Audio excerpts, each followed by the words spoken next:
In Your Face After Dark, Episode 3.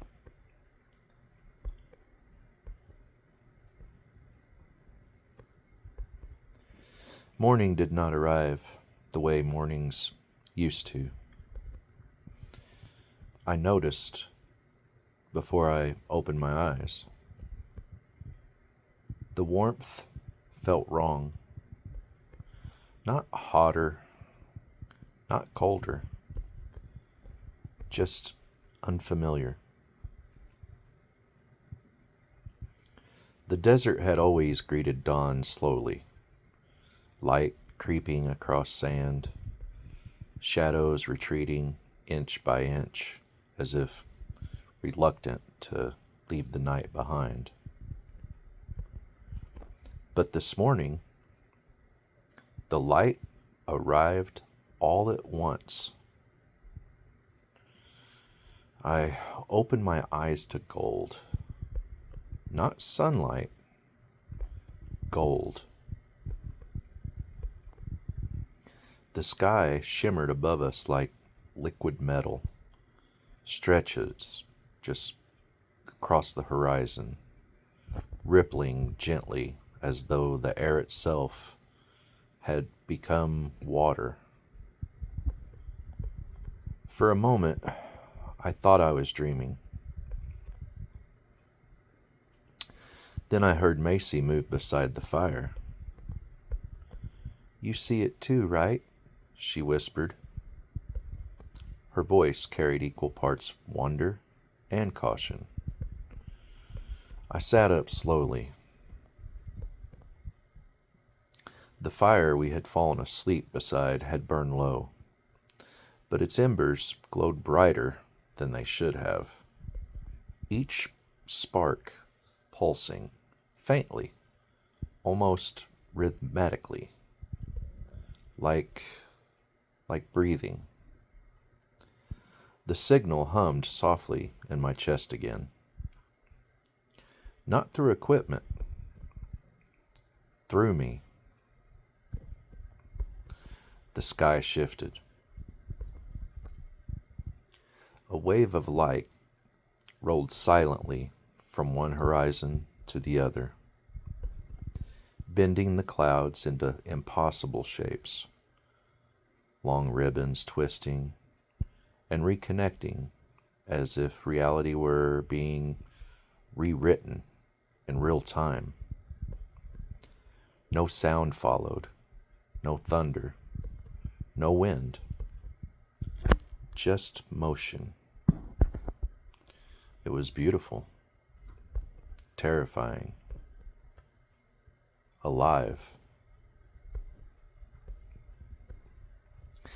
Macy stood, guitar already in her hands, without her realizing she had picked it up. The moment her fingers brushed the screens, the world reacted. A single chord rang out, soft, uncertain. And the sky answered. Light cascaded downward in a slow strand, drifting like glowing rain that never reached the ground. The sand around us shimmered, each grain reflecting colors that didn't exist in the old world. I felt the signal surge, stronger than ever before. Not calling, but responding. "That's not possible," I said quietly, though the words felt meaningless the moment they left my mouth. Macy played another note, higher this time. The air bent, not violently, gently, like fabric pulled by invisible hands. The dying fire reignited instantly, flames rising without consuming new wood. energy moved outward from her music in widening circles, invisible but undeniable. We watched the desert awaken. Distant rock formations glowed faintly along their edges. Old metal debris, half buried in the sand, vibrated softly, humming in harmony with the chord still echoing through the valley. The world wasn't breaking. It was listening. Macy stopped playing. The light froze. For one impossible second, confirming what neither of us wanted to say aloud. Then, the sky returned to normal. Blue replaced gold. Wind returned cautiously, as if asking permission. The desert seemed to exhale. A deep silence followed. Real silence. We stared at each other across the fire, both of us understanding the same truth at the same time. The signal, she said slowly. It's reacting to you. She shook her head immediately. No, she said, not me. Her eyes lifted toward the horizon, to the music. The realization settled heavily between us. Music wasn't surviving in this new world. It was part of it. A distant sound echoed across the desert, faint but unmistakable. Not wind, not animals. Metal shifting somewhere far away. Something waking up. The signal pulsed again, stronger than ever before. And this time, it moved. A narrow beam of faint light appeared far beyond the dunes, stretching upward into the morning sky like a distant lighthouse, a destination. Macy looked toward it. I followed her gaze. Neither of us needed to speak. The fire behind us cracked softly, as if marking the end of something. Survival had ended. The journey had begun. And somewhere beyond that horizon, something had just learned we were here.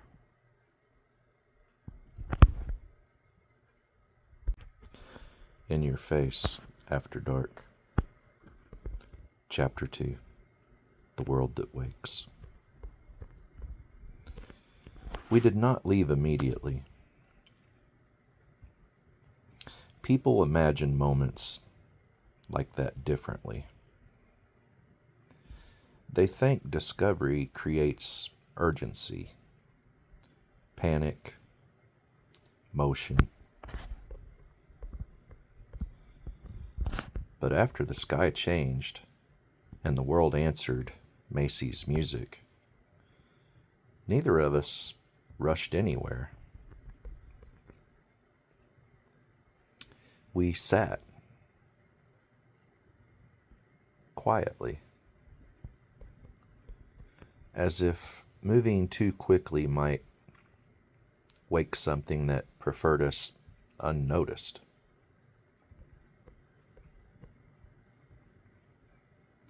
The desert had changed. Not visibly at first. The dunes still stretched endlessly, shaped by wind and time. But the silence carried weight now. A presence where emptiness used to live. I packed slowly, hands moving through familiar routines learned long before the jump. Check supplies. Secure gear. Know your environment.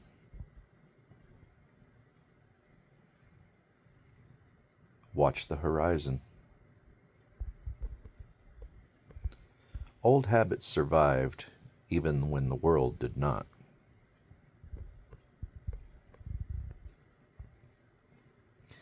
Macy stood a short distance away, staring toward the thin beam of light rising in the far distance. It shimmered faintly against the morning sky, steady and patient, waiting. "You feel it too?" she asked without turning. I nodded before realizing she couldn't see me. "The signal," I said. "It's stronger. Not louder. Closer. Like a memory trying to become real."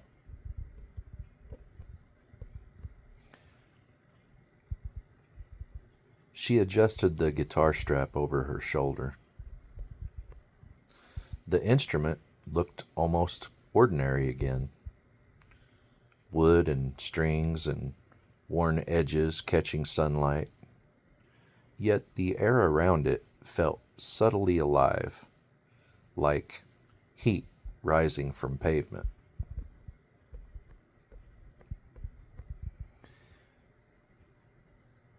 We began walking just after sunrise. The first steps felt heavier than expected. Not from exhaustion, from certainty. There was no returning to the fire we left behind. The journey had already decided itself.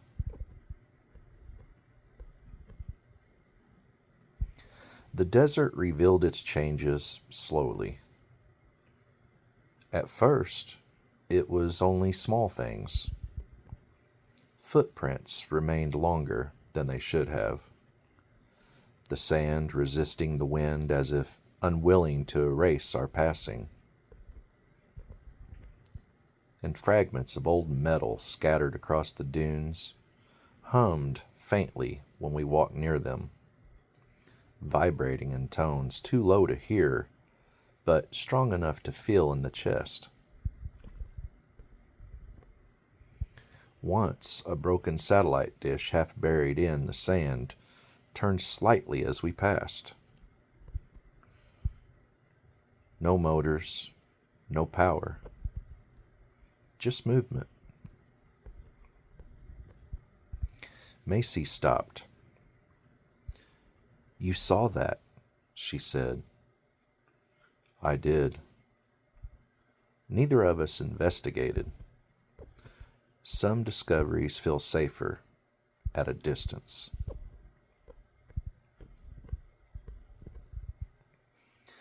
Hours had passed without the sun growing harsh. The light stayed soft. Permanent morning. Shadows stretched longer than physics allowed, pointing subtly toward the distant beam like silent guides. The world was orientating itself, not randomly, but intentionally.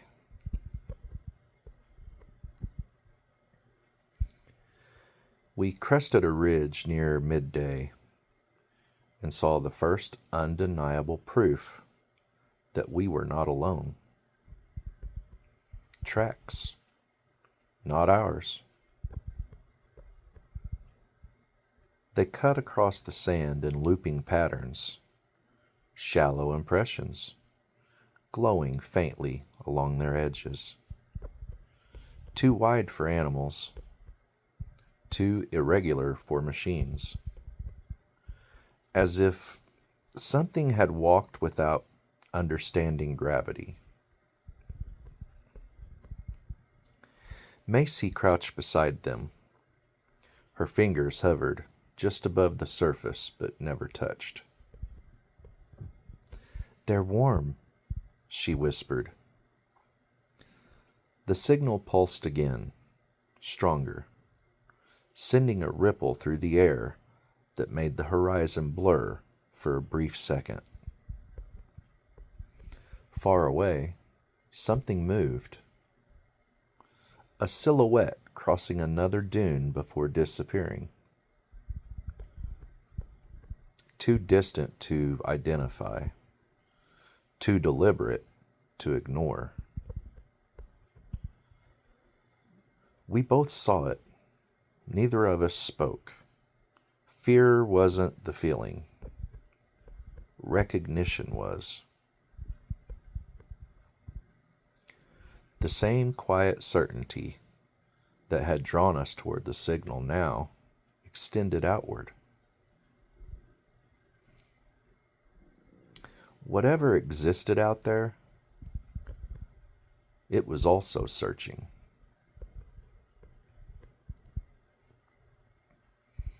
The wind shifted suddenly, carrying sound across the open desert.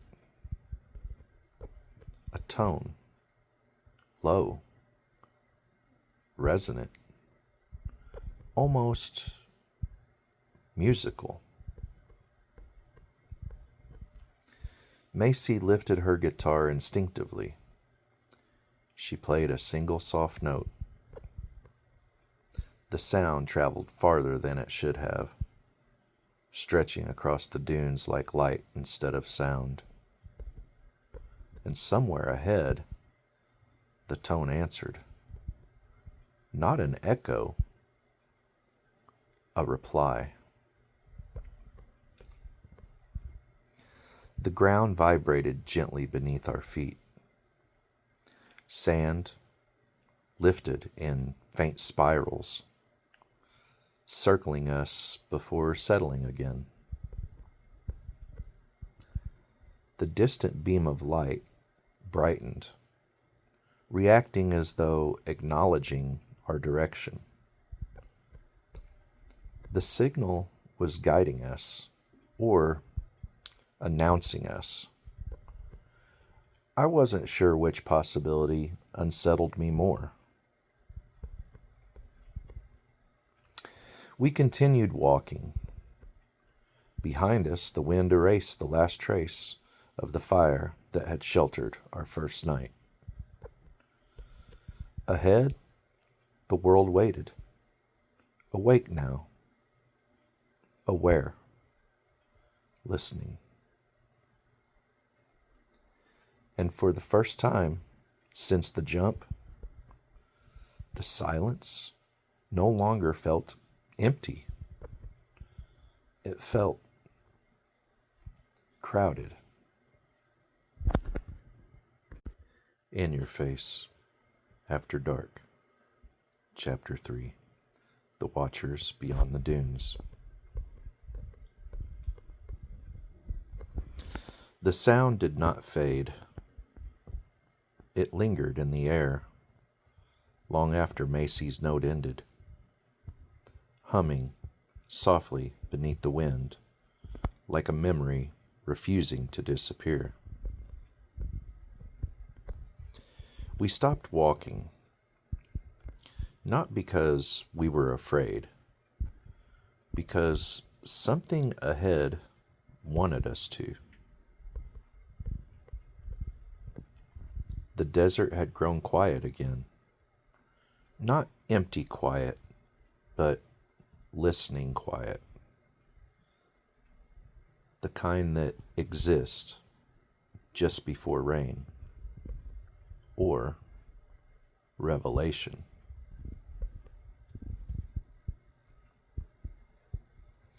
The distant beam of light flickered once, then steadied, brighter than before. Its glow stretched across the dunes, turning grains of sand into tiny reflections, as if the ground itself had become a sky filled with fallen stars. Macy tilted her head slightly. "They're there," she whispered. I followed her gaze. At first, I didn't see anything. Only shifting heat and rising dust. But then, movement. Shapes stood along the ridge ahead, tall, unmoving, silhouettes outlined by pale light. Not approaching, not retreating, watching. There were 3 of them, maybe 4. Distance made certainty impossible. They did not look human, yet they were not entirely unfamiliar either. Their forms bent subtly with the wind, edges blurring as though reality struggled to hold them still. We remained where we were. Instinct said running would be wrong. So would hiding. The signal pulsed again. Stronger now, passing through my chest like a slow heartbeat that did not belong to me. Macy lifted her guitar carefully, not as a weapon, but as a greeting. She played another note, soft, open, curious. The sound drifted across the dunes. For a long moment, nothing happened. Then, the watchers moved.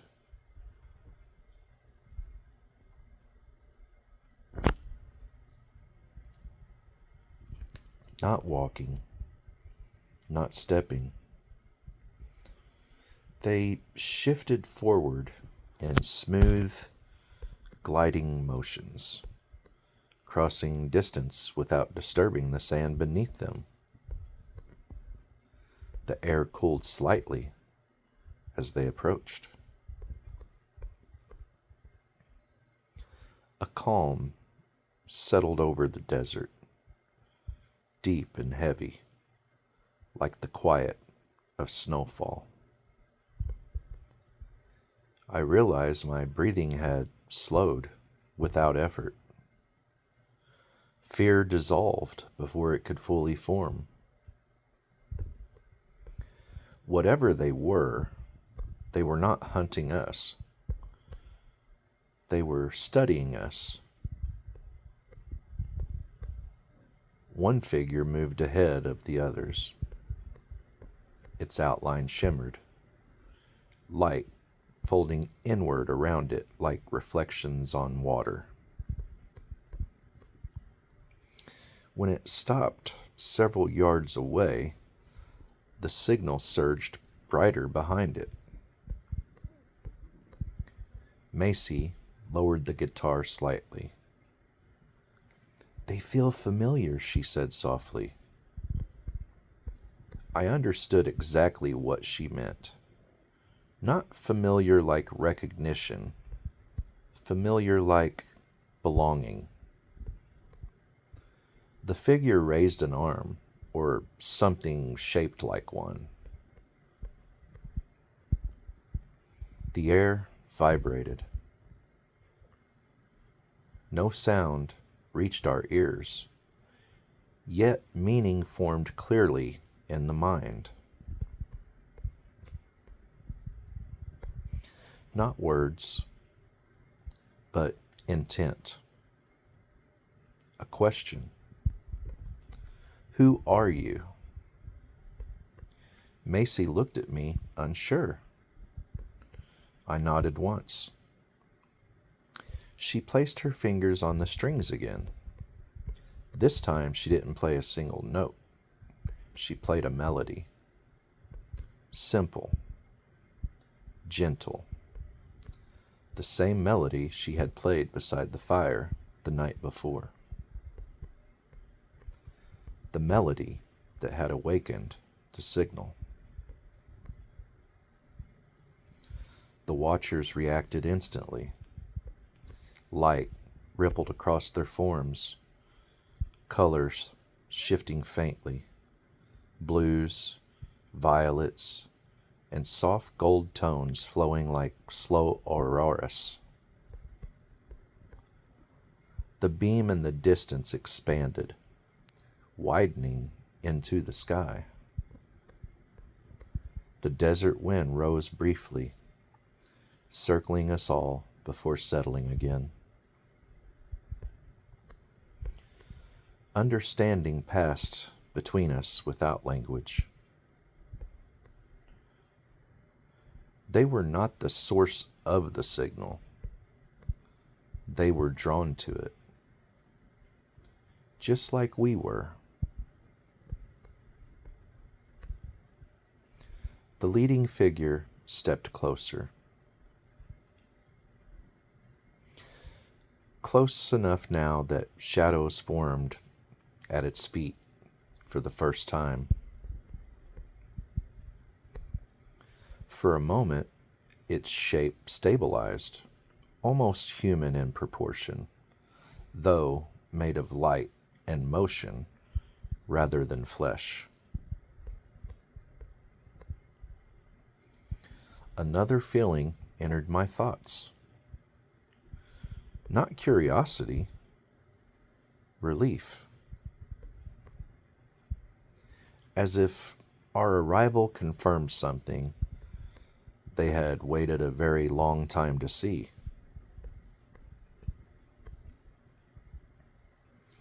Behind us, the horizon darkened slightly.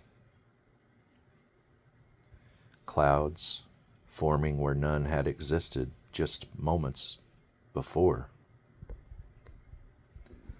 The world was changing again. And this time, it wasn't subtle. The watcher turned its head toward the growing clouds, then back toward us. The signal pulsed rapidly, urgent now, a warning. Something else was coming, something the watchers feared. Macy's final note faded into the wind. The figures stepped back together, their glow dimming slightly, as if preparing to leave. Before disappearing, the leading watcher sent one final impression into our minds. Follow the light. Then they were gone, not walking away, simply absent. The desert returned to stillness, but the sky continued to darken. And for the first time since we began walking, the journey felt dangerous. I adjusted my pack and looked toward the distant beam. "We're not alone," I said quietly. Macy nodded. "No," she replied, "and I don't think we ever were." We started walking again, toward the signal, toward whatever waited beyond it.